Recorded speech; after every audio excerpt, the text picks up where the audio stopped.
સ્વાધ્યાય 5.2 સમાંતર શ્રેણીનો પ્રશ્ન નંબર 2 એ મુજબ છે કે નીચેનામાંથી સાચો જવાબ શોધો અને ચકાસો. મતલબ અહીંયા આપણે ઓપ્શન આપેલા છે ટેક્સ્ટ બુકમાં, 4 ઓપ્શન આપેલા છે, બરાબર.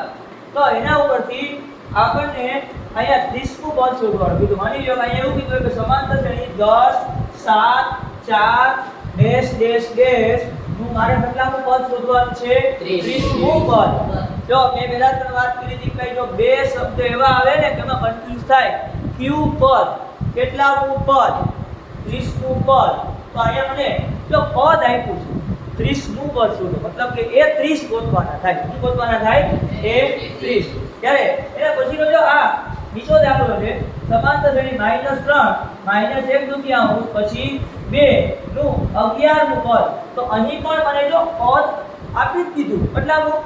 11નું પદ. મેં પહેલા જ કીધું કે આપણે આપણા રોલ નંબર કેમ હોય એમ ભાઈ આપણે પૂછે ભાઈ 30મો રોલ નંબર વાળો ઊભો થાય તો જેનો રોલ નંબર 30 હશે એ શું થશે?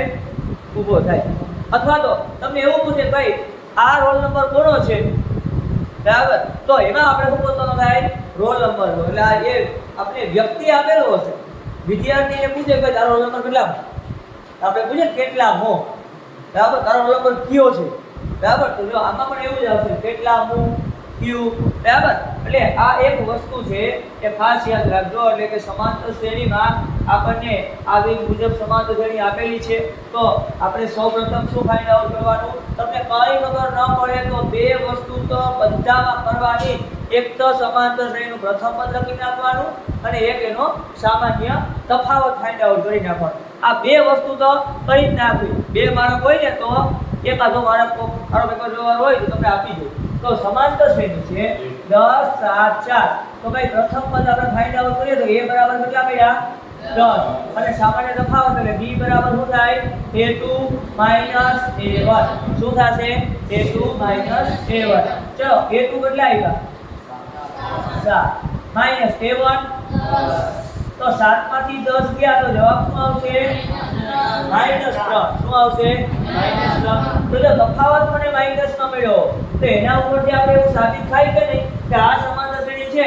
જો 10 થી 4 પૂગી મતલબ કે તફાવત માઈનસ માં છે, આગળ જાશે એ ઘટતી જશે ઘટતી જશે ઘટતી જશે તો આપણો જવાબ કેમાં આવશે? માઈનસ માં આવશે. કેમાં આવશે? માઈનસ માં. તો ભાઈ આપણે 30 પદ ફાઇન્ડ આઉટ કરવાનું છે. કેટલાનું? 30 પદ. તો બે રીતે થાય. ડાયરેક્ટ આપણને ખબર છે કે a30 બરાબર શું થાય? a + 29d.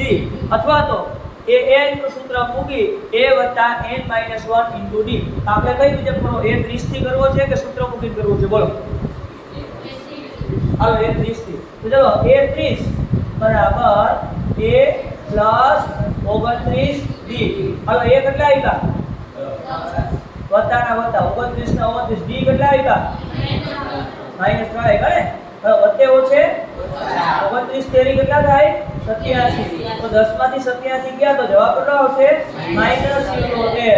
તમને ઓપ્શન આ જવાબ આપેલો હશે, બરાબર. a30 બરાબર -77.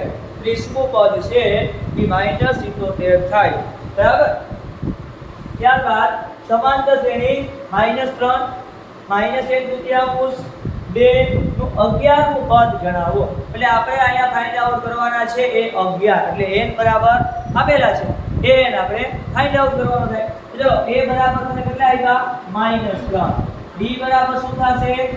a2 a1. હવે a2 કેટલા આવ્યા? -1/2 નામ લખી નાખું 0.5. તો આ સૂત્રના માઈનસ. a1 કેટલા આવ્યા? હા, જો બે વખત માઈનસ આવ્યા તો એકને કાઉન્સમાં રાખો. જે હોય ને સૂત્રના માઈનસ તો માઈનસ જ, પરંતુ a1 બરાબર છે એ માઈનસ છે એટલે કાઉન્સમાં રાખો જેથી કરી અને નિશાનીમાં ભૂલ ન પડે.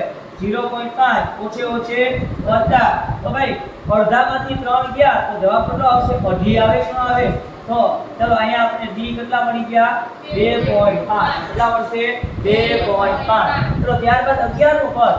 તો a11 બરાબર a + 10d. હાલો a કેટલા આવ્યા ભાઈ?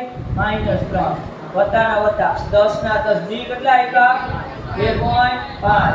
તો આ -3 ના -3 10 નો 2.5 એટલે ગુણાકાર એટલે કે 10 * 2.5 કામી જાય 25 10 કેટલા થાય? 250 થાય, પોઈન્ટ પછી એક આંકડો છે એટલે દૂર થશે, જવાબ આવશે 25. કેટલો આવશે? 25. ને 25 માંથી 3 ગયા તો જવાબ આવશે 22. બરાબર? તો 11 નું પદ કેટલાનું હશે? 22 હશે. કેવું હશે? 22. બરાબર? ચલો આ એક લખી લો પ્રશ્ન.